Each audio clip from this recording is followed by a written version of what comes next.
Jesús camina sobre las aguas. ¿En qué consiste nuestro mar interior?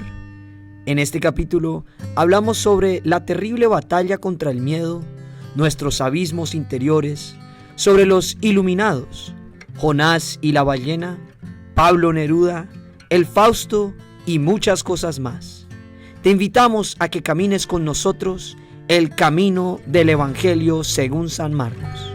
Te invitamos a probar con nosotros la palabra de Dios. Enseguida hizo a sus discípulos entrar en la barca e ir delante de él a Betsaida, en la otra ribera, entre tanto que él despedía a la multitud. Y después que los hubo despedido, se fue al monte a orar. Y al venir la noche, la barca estaba en medio del mar, y él solo en tierra. Y viéndole remar con gran fatiga, porque el viento les era contrario, cerca de la cuarta vigilia de la noche vino a ellos andando sobre el mar, y quería adelantárseles.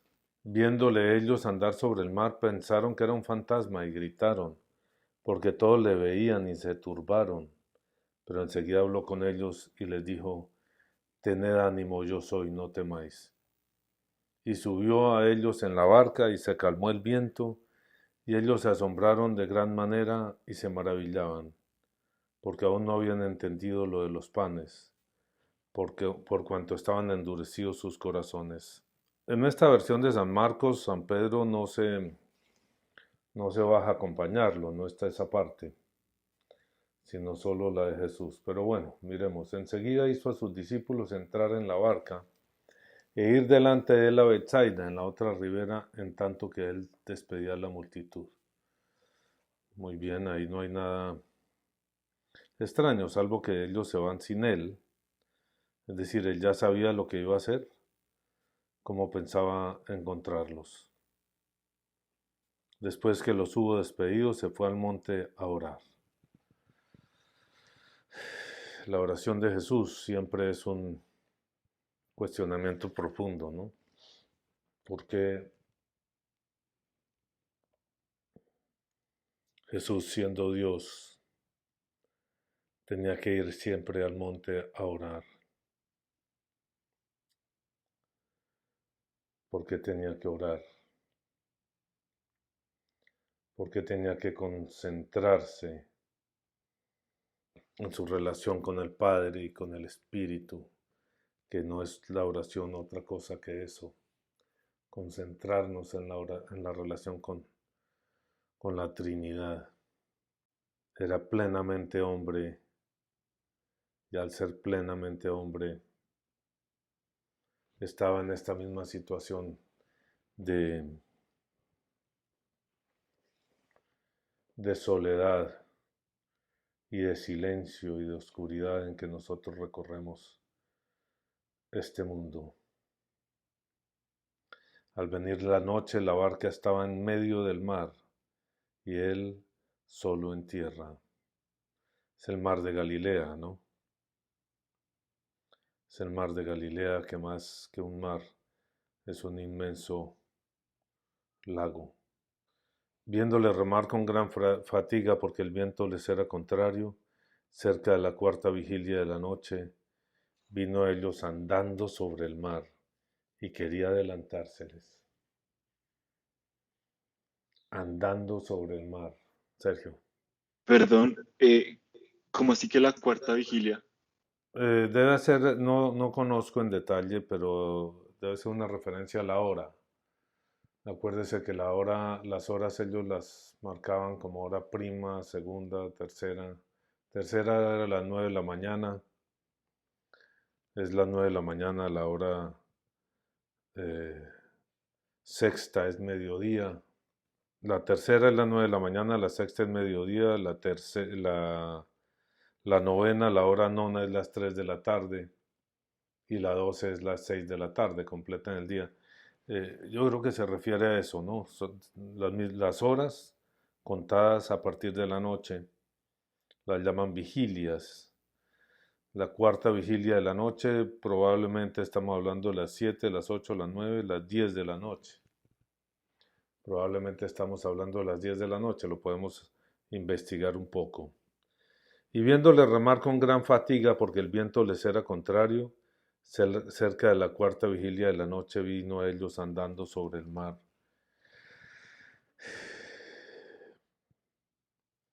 Y quería adelantárseles. ¿Qué querrá decir eso, María Paula? ¿Qué es andar sobre el mar?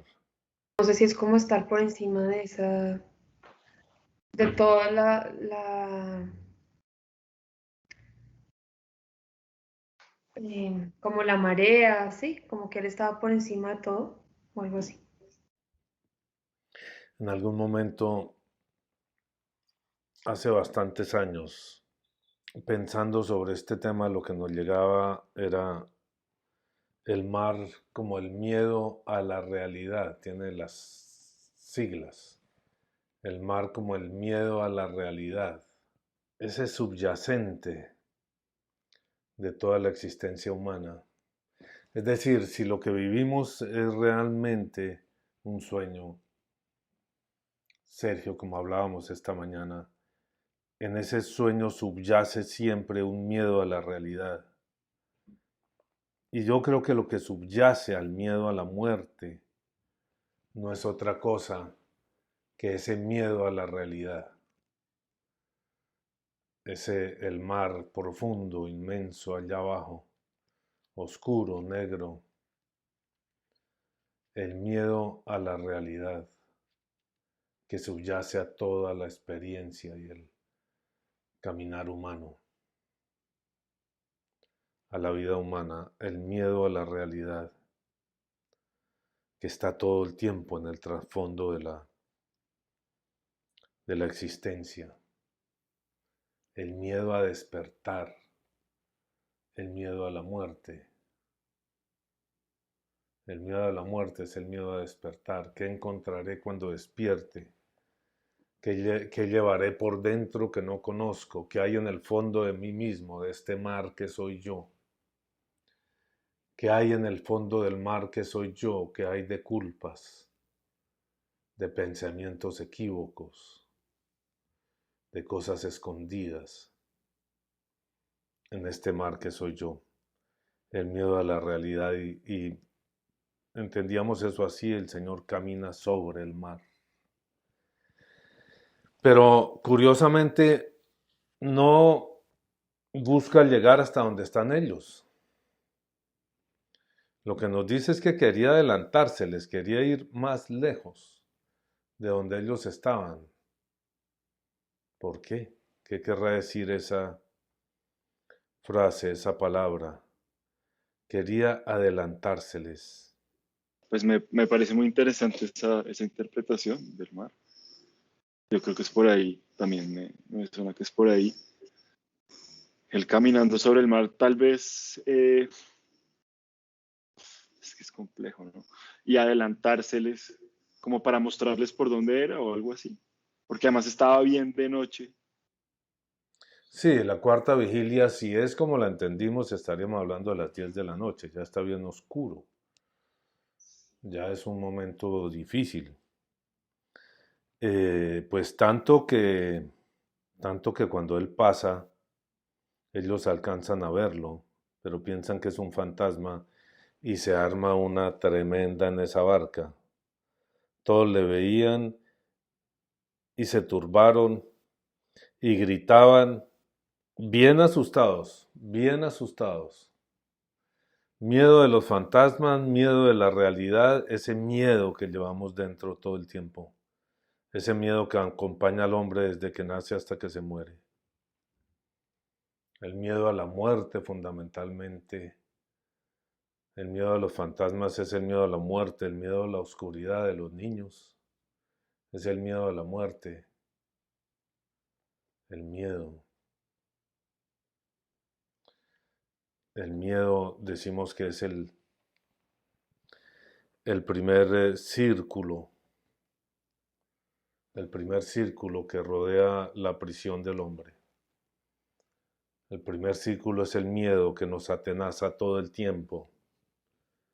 Detrás del miedo se esconde el dolor y detrás del dolor la muerte. Quien logra enfrentar el miedo, cruzar el miedo, levantada la cara, con el pecho al frente y enfrenta el miedo que lleva adentro, va a conocer el dolor. Quizás era lo que yo le decía a usted esta mañana, Sergio, en sus preguntas. Es que no he visto, es que no sé. Póngale el pecho al miedo que lleva adentro y pasará ese primer anillo y cruzará ese primer anillo y detrás de ese primer anillo estará el segundo, que es el dolor. El dolor en distintas formas, el dolor físico, por supuesto, el dolor físico, el dolor moral, el dolor de haber cometido errores, de haber dañado a otros, de no haber aprovechado oportunidades.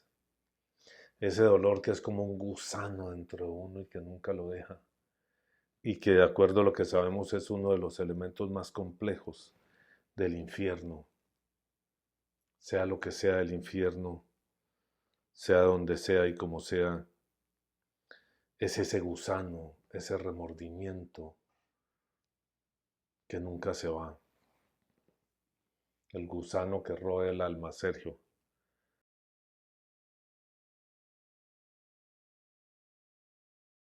Eh, Él se suponía que había hecho una apuesta, pues no una apuesta, un contrato con Mefistófeles en el que cuando él se muriera le iba a dar su alma.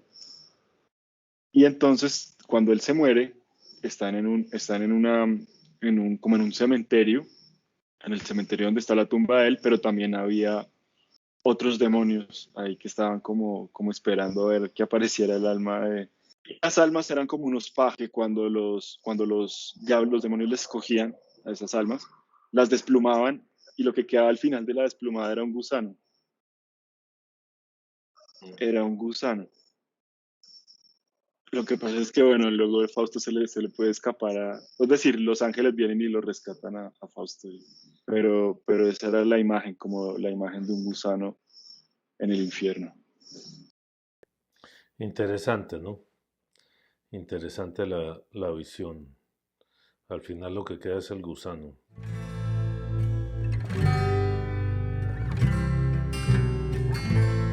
Ok, viéndole ellos andar sobre el mar, pensaron que era un fantasma y gritaron, porque todos le veían y se turbaron. Pero enseguida habló con ellos y les dijo, tened ánimo, yo soy, no temáis. De nuevo el yo soy. De nuevo el yo soy. Yo estoy por encima de todo porque yo soy. Yo soy el ser. Yo soy el que soy. Yo soy. Y subió a ellos en la barca y se calmó el viento. Y ellos se asombraron en gran manera y se maravillaban, porque aún no habían entendido. Sí, tal vez uno tantas veces camina con él o se encuentra con él y no sabe con quién se encontró. Por eso hablamos esta mañana también de ese tema, Sergio, de cómo a cualquier hombre le es dado encontrarse con Jesús, no necesariamente dentro de lo que llamamos esa estructura de la iglesia, no necesariamente dentro de la estructura regentada por el clero, que llaman ellos iglesia, no necesariamente es ahí donde Jesús se encuentra con los hombres. Jesús se encuentra con los hombres donde ellos están, allá en el miedo a la realidad, donde ellos viven. El nombre quizás es tan solo lo que decíamos, una forma del hombre de tratar de comprender a Dios, de ponerlo en alguna parte, Jesús. Pero más allá del nombre está la realidad profunda e inmensa de Jesucristo. Y quien se ha encontrado con esa realidad no tiene duda de con quién se encontró y con quién habló y quién le habló.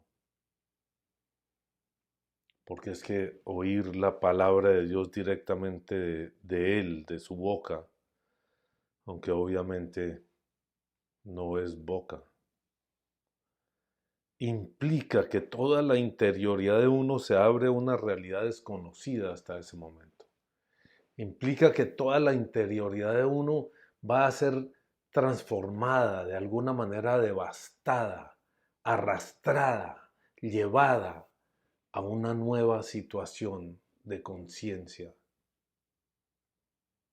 Es el hombre que se asoma a la realidad de Dios.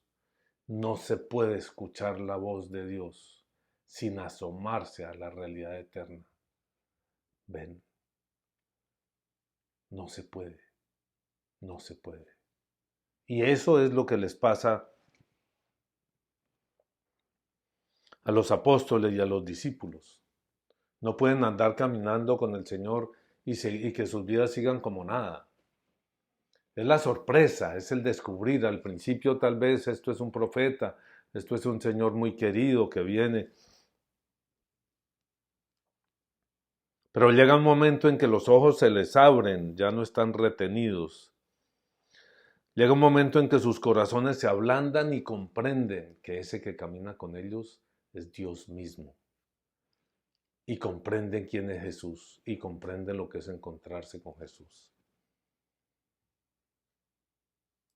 Es muy posible que en distintas culturas y en distintos mundos, Sergio, llamen a Jesús con diferente nombre, es posible.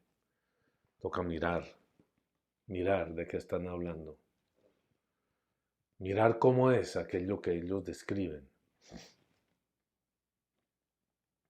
Aquel que ellos describen, cómo es para saber si es Jesús.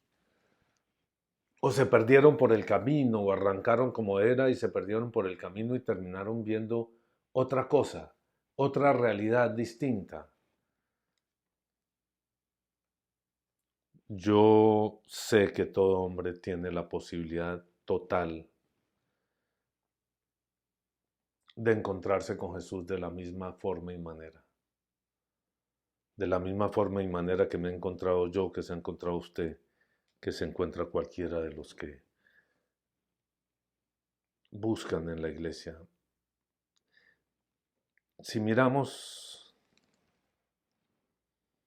no sabe uno qué es más fácil si encontrarse con Jesús en la iglesia, acostumbrados a la iglesia, de manera que el nombre Jesús se vuelva algo anodino en sus vidas, de manera que la misa sea una jartera dominical,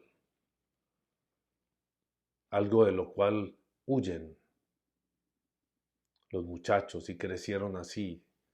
Y el evangelio son unas cosas que repiten ahí unos señores vestidos de mujer, que si van a correr les toca levantarse las faldas y amarrárselas a la cintura, como hacía el padre Sebastián en el colegio.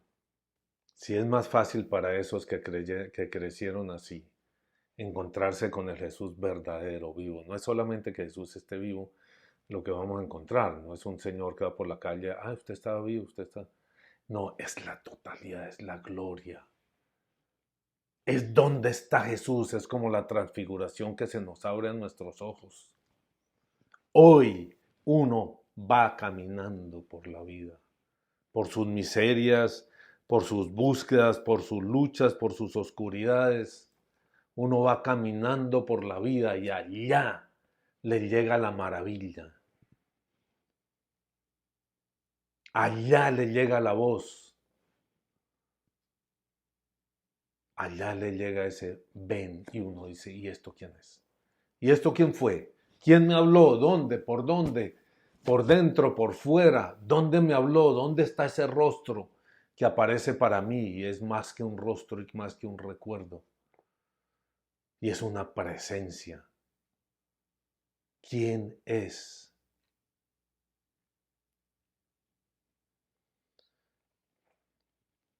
Porque aún no habían entendido lo de los panes, por cuando estaban endurecidos sus corazones. Pues es obvio que todos los hombres tienen los corazones endurecidos, tenemos los corazones endurecidos. es obvio que todos los hombres tenemos los ojos ciegos. Los que creen y los que no creen, los que van a misa y los que no van a misa, tenemos los ojos ciegos, porque eso es pertinente a este mundo. Eso pertenece a este mundo. Hablaba usted esta mañana, Sergio, de los iluminados, del grupo de Curso de Milagros, ¿no? De Curso de Milagros, de los iluminados. En tantas de esas religiones o filosofías se habla de los iluminados, como de algo, de seres que alcanzan una situación especial, ¿no? Alcanzan una condición especial, los Illuminati. Los Illuminati, que se supone que es una conjura como masónica, entiendo, que busca apoderarse del mundo, apoderarse de la iglesia. Entonces dicen que el Papa es uno de los Illuminati, el Papa Francisco, etcétera, etcétera. Pero no solamente ahí, en esos grupos masónicos que funciona así, ¿no? Subiendo gradas en las cuales en cada una le van revelando un pedacito de la verdad, de lo que está sucediendo en el mundo, hasta llegar a una situación del grado 33, creo que es, en que está plenamente iluminado y entra, entiendo, a formar parte de ese grupo de los Illuminati, que gobierna el mundo, según ellos. En el budismo también se entiende esa figura. Llega un momento en la experiencia del budista, llegó un momento en la experiencia de Buda, en la vida de Buda, que fue iluminado. Y como iluminado puede verlo y conocerlo todo. ¿Quién es uno para decirle si sí o si no ha estado allá? Pero ¿qué sabemos nosotros de eso? Sabemos que vivimos a oscuras. Sabemos que el hombre vive y camina a oscuras. Sabemos que el hombre que dice que ve y que sabe es el que menos ve y el que menos sabe. Sabemos que luchamos por abrirnos camino dentro de esta oscuridad como si fuéramos por una selva. Y sabemos que ese problema no nos lo puede resolver Dios, porque si lo resuelve de totazo nos quitaría la libertad, que es nuestra libertad la que va caminando hacia allá. Que Él nos llama y nos guía. Y los pasos son nuestros. Si queremos, damos los pasos. Vamos a misa, si queremos, damos los pasos, y si no queremos, no damos los pasos en la misa. El paso de ir a misa puede ser un comienzo, pero no es el paso hacia la luz. Puede ser un paso hacia la oscuridad. Porque la persona cree que llegó. Y el que cree haber llegado y se vuelve para su casa a almorzar espaguetis con salsa de tomate y carnecita picada, molida, y se sienta a ver un partido de fútbol, se perdió y no se dio cuenta qué horas. Quien se encuentra con el Señor vive en permanente estado de búsqueda. Permanente estado de búsqueda. María Paula, como les decía yo a ustedes hace ya años, a ustedes o al grupo que les seguía a ustedes. No, a ustedes. Porque usted salió a dar la vuelta por el campo del colegio. Vivan en estado de por qué. No traguen entero. ¿Por qué? Porque cuando uno llega a donde debe llegar, ya la palabra por qué no cabe. No cabe porque no se puede decir no. No cabe porque usted ya entendió, ya vio, ya está ante lo más profundo, lo más inmenso del universo, y ahí ya no cabe un porqué. Y allá quisiera uno quedarse, pero debe regresar. Me imagino que algunos se quedan y, como decíamos esta mañana, los entierran a los 2 días o lo que sea. Quien se asoma allá quedó marcado de por vida. Quien se asoma al rostro de Jesús, su vida nunca vuelve a ser lo mismo. Nunca. Puede que vuelva a hacer maldades, sí. Este mundo tiene tantas trampas. ¿Se santifica por eso? No. Sabe que más allá del mar hay una realidad inmensa, más allá del mar, del ansia y del dolor. Hay una realidad inmensa, inmensa, que ni siquiera su mente puede soñar. Por eso los que hablan del cielo, del paraíso, como quedarse aquí para siempre y que no duela nada buscando, etcétera, simplemente no conocen la diferencia de magnitud, ¿sí?, entre lo que es esta existencia y aquella a la que estamos llamados, la existencia de la eternidad.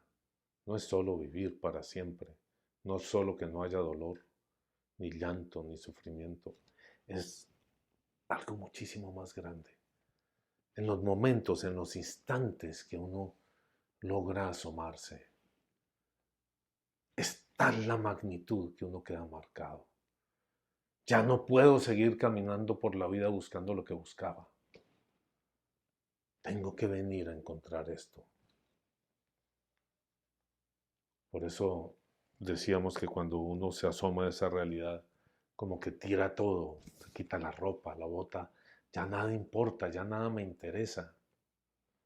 Vi por un instante, quiero llegar.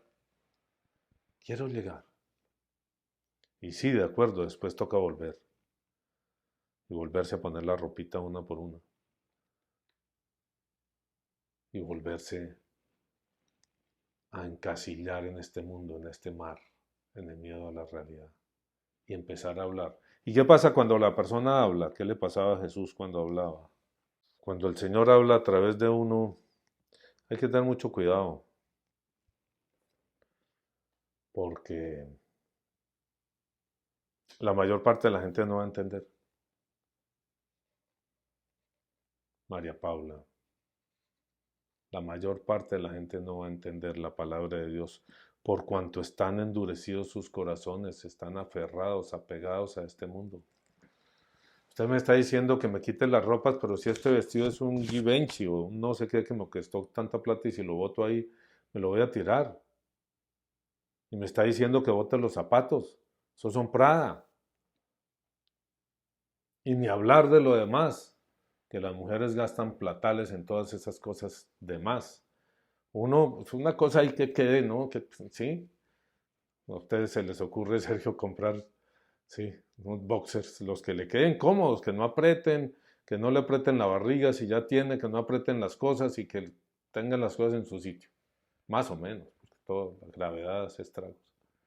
Porque el impacto, no es que eso no funciona así, ¿ve? No es que a uno le digan, tiene que dejar todo, tiene que dejar todo. El impacto lo lleva a dejar lo que tenga que dejar. El impacto del encuentro con el Señor. El impacto del encuentro con el Señor lo obliga a decir la verdad. Sí, es como una droga, hay una que usan, ¿no? Que obliga a la persona a decir la verdad. Pues yo la he visto en las películas, pero yo no sé si eso existe en la vida real, el Truth Serum. Dicen que hay una droga que le inyectan a la persona y tiene que decir la verdad. Pero sí, de acuerdo, en las películas. Pues a nadie es sometido a tortura para que diga la verdad, ¿cierto? Entonces no sé. Eh, Sé de una película donde la gente decía la verdad y era tremendo problema. Y la película consiste en una persona que descubre la mentira, ¿no? Que descubre la mentira, el miedo a la realidad.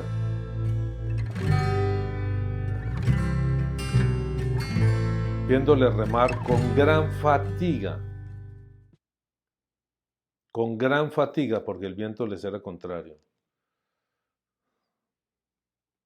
Remar en este miedo a la realidad implica remar con gran fatiga hasta que uno encuentra el soplo del viento. Y el soplo del viento, Pala, es como, ¿cómo se llaman estos aviones que vuelan sin motor? Planeadores. Al planeador lo coge un avión que tiene motor, ese sí, lo agarran por la nariz, lo amarran y lo lleva y lo levanta y llega arriba y da vueltas y luego ¡pin! Lo sueltan. Y a partir de ese momento, ese avioncito sin motor tiene que vérselas con el viento por sí solo. Entonces, ¿qué hace? Va a buscar corrientes ascendentes. Corrientes ascendentes. Y si lo coge una corriente descendente, lo manda contra el piso. Entonces tiene que estar todo el tiempo buscando el soplo.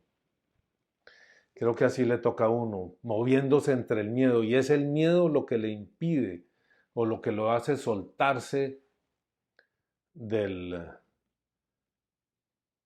salirse del viento del espíritu. Es el miedo. Uno va tranquilo. Hombre, yo confío en que esto va a salir bien. Y si no sale como quiero, también sale bien.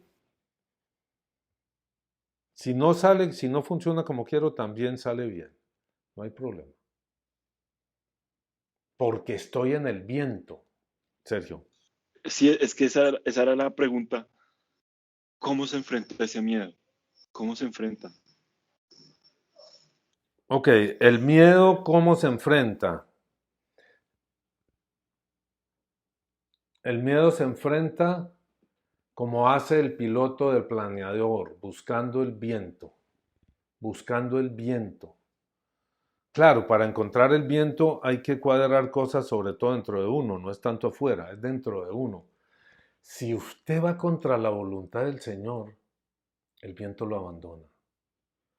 Aún si está haciendo cosas que en teoría son buenas, pero no es lo que Dios quiere, el viento lo abandona. Y usted empieza a caer y vienen las rabias y las desesperaciones y las angustias, ¿ve? Y esto, si funcionará, no funcionará, vayan, vengan, suban, bajen. Un momentico, un momentico, un momentico. Mire dentro de usted qué está haciendo mal. Mire qué está haciendo mal.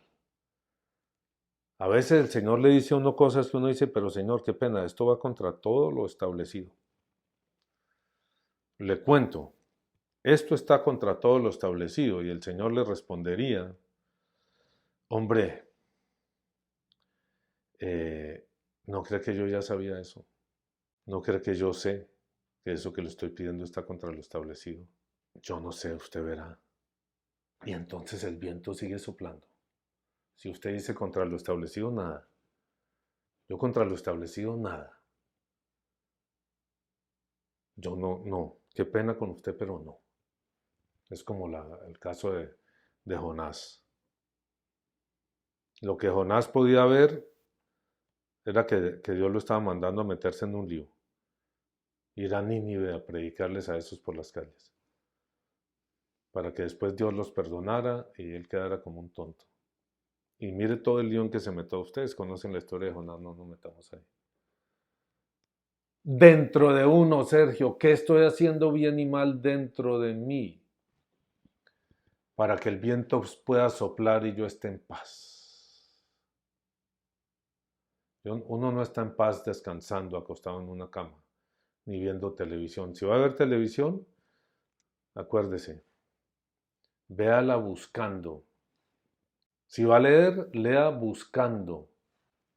Si va a escribir, escriba buscando.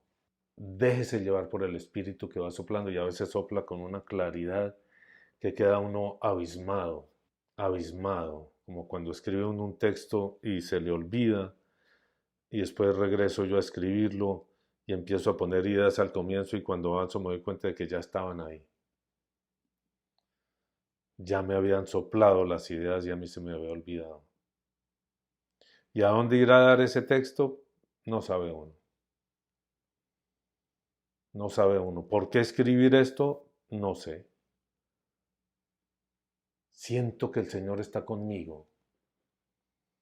Siento que voy plasmando todo lo que Él me va diciendo día a día, todo lo que voy descubriendo día a día, lo voy plasmando allí en un texto, en un video. Que haya mucha gente que le dé like a los videos, hombre, ojalá. Ojalá muchos nos vean. Pero no es fácil, porque lo que estamos diciendo no es lechecita para principiantes, es un poquito más complejo. Esta mañana yo pensaba en eso, recordando alguna foto que me llegó de algún grupo cuando comenzábamos en este camino. Y era tan amable y tan agradable. Las muchachas, las niñas, los amigos, las reuniones, los paseos, la gente hablando de Dios, la gente cantando, y luego empiezan a ennoviarse y toda esa historia dentro de esos grupos, ¿no? Los grupos carismáticos, pero tan bonito, y era fácil hacerse amigo de la gente. Bastaba con decir yo soy carismático y brum, lo recibían y todo, ¿no? Hoy en día uno dice yo soy carismático y lo mira y nadie lo saluda. Antes era más fácil predicar, era más fácil lograr transmitir el mensaje. Era un mensaje sencillo. Dios te ama, el hombre es pecador, Jesús es la respuesta para el pecado del hombre, el Espíritu Santo nos da una vida nueva. Fácil. Pero fíjese que ahora hay que ir más a fondo, Sergio. Hay que ir más a fondo. Yo creo en todo eso. Ah, listo, venga, y todos aplaudimos y todos somos felices. Hay que ir más a fondo. Hay que saber lo que está pasando en el corazón de uno y en el de cada persona. Van muchos años. El que se quedó en esa superficie se fue pudriendo. El que no bajó al fondo de él, el que no bajó en esos 45, 46 años o los que sean, 10, 5, 8. Yo recuerdo cuando llevaba yo como 2 años ya me sentía antiguo. Yo era de los que sabía, de los que dirigía, de los que conocía el camino hacia el Señor y le decía a la gente, venga, yo le enseño cómo llegar. 45 años después, se siente uno tan asomándose a un abismo, a un misterio. ¿Qué será esto que no comprendo? Y ve tantas de esas personas en que esa fe inicial fue tan bonita y tan llamativa. Y hoy en día se perdieron, se olvidaron, se fueron para otro mundo.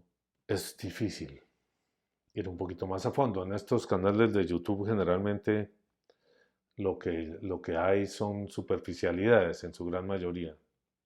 Cosas bonitas, cosas de aplaudir, pero superficialidades, cosas que cualquier persona pueda comprender. ¿Sí? Superficialidades.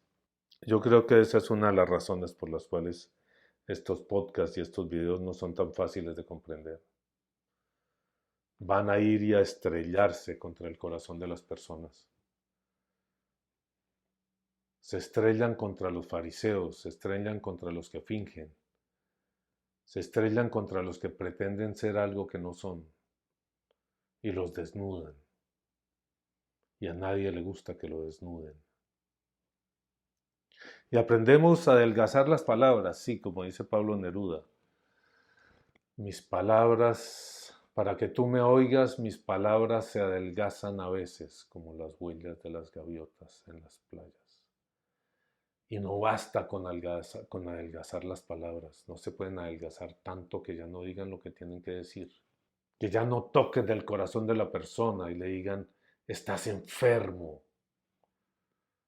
no te has dado cuenta, pero llevas años hundiéndote en un pozo sin fondo, estás enfermo, busca ayuda o te van a consumir.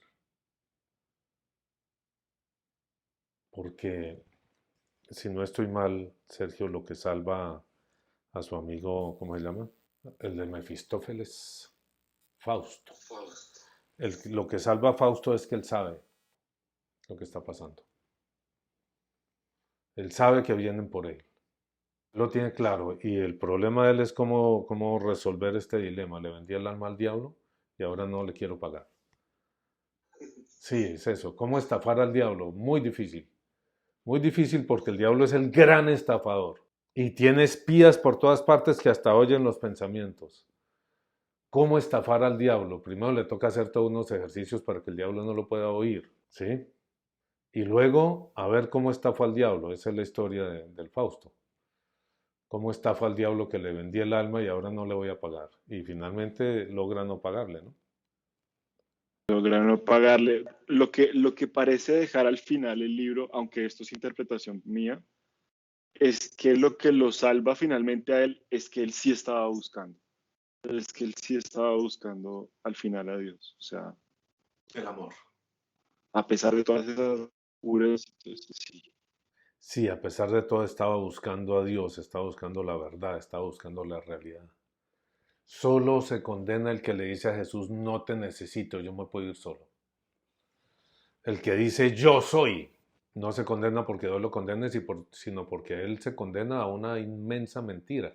Es que, fíjense, el demonio es el padre de la mentira y lleva al hombre a una gran mentira. Yo puedo, ayer oía una canción, no sé de quién es, de Elton John.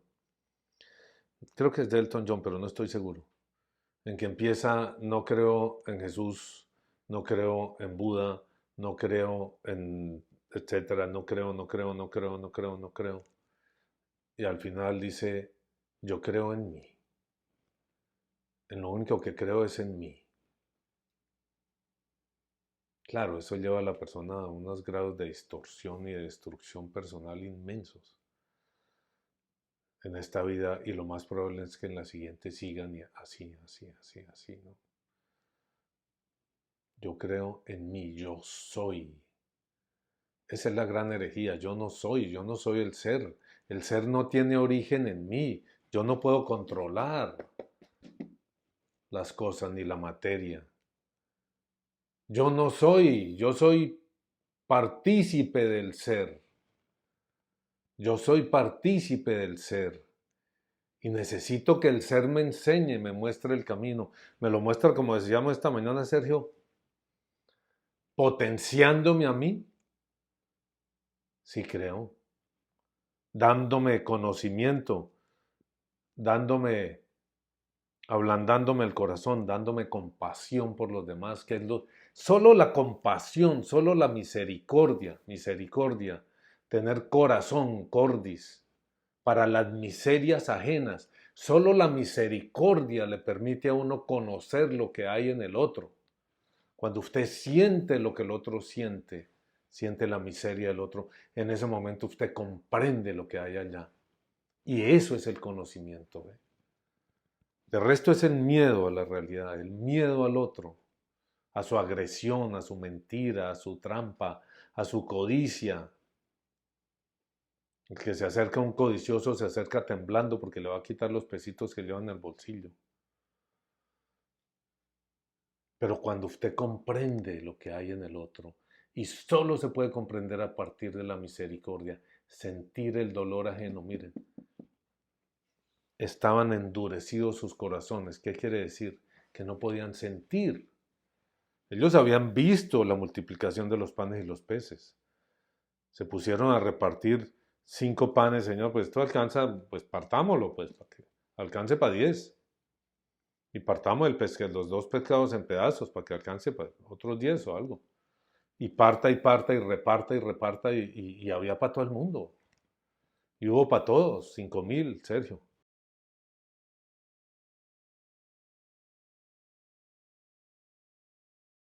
Entre la mente y el corazón. Es decir, para ellos entender o comprender algo se comprendía con el corazón también. Sí, o sea, como que la mente y el corazón es la misma cosa. Es una noción interesante, ¿no? O sea, que la posibilidad de saber, de conocer, es también la posibilidad de tener el corazón blando. No eran tan racionalistas. El racionalismo se desarrolla después. En realidad, si usted va a ver el racionalismo propiamente, se desarrolla como a partir del siglo XVI, ¿no? Como a partir de que es la fe absoluta en la razón. Es a través de la razón que logramos el conocimiento. Después va a evolucionar. Y usted encuentra en los filósofos posteriores que le hablan, por ejemplo, de la música, ¿sí? Y usted habla de la importancia que le da Heidegger a la música como forma de expresión y forma de conocimiento. Y de conocimiento no solamente a través de las palabras, el conocimiento que tiene la música, la organización de las ideas musicales, ¿ve? La manera como le apela a los sentimientos de uno y despierta algo que uno no conoce si no es a través de la música.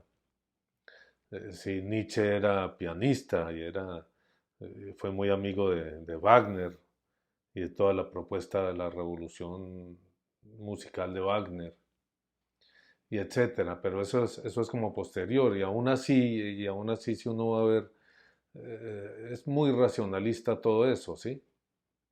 Por eso decía Pascal, Blas Pascal, no recuerdo de qué siglo es Blas Pascal, el corazón tiene razones que la razón no comprende.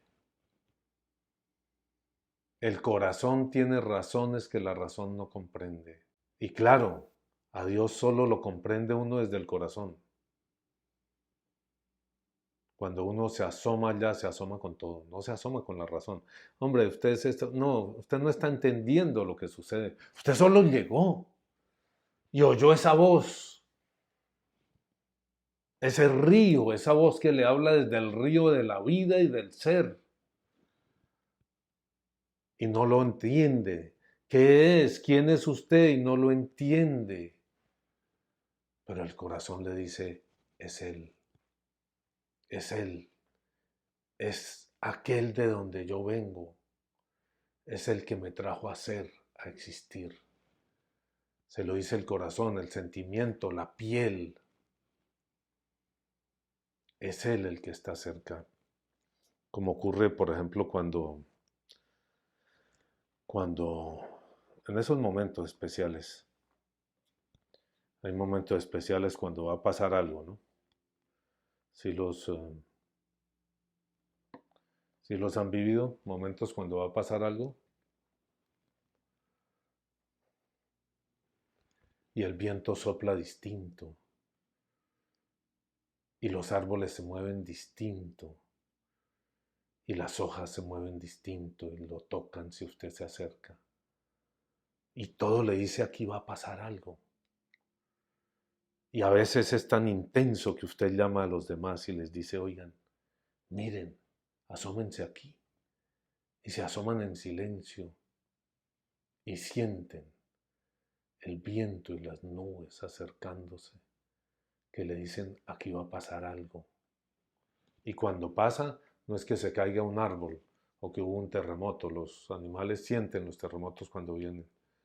Aquí va a pasar algo definitivo, trascendental, algo que viene de ese otro mundo y que se anuncia así en el sentimiento, en una mezcla de ansia, de esperanza, de oscuridad. ¿Ve? Como este fantasma que ellos veían ahí. ¿Quién es? ¿Cómo es posible? ¿Cómo es posible que alguien camine sobre las aguas? ¿Quién es? ¿Qué es? ¿Qué es? ¿Ven? Tanto es encontrarse con un hombre sí, que tiene que pasar la noche en oración o si no se pierde. Yo no sé cómo será que Dios se pierda. Tiene que pasar la noche en oración como uno para comprender. Esos minuticos de oración, esos segundos a veces, le iluminan a uno el alma. Le hacen entender cosas que a uno le han pasado a María Paula. Porque le muestran lo que uno lleva dentro y uno dice, ahora entiendo. Aquí pasó y aquí y hoy estoy en el mismo sitio. Y es Dios el que me dice, no la dejes botada. No la dejes botada. No se puede dejar botada a nadie.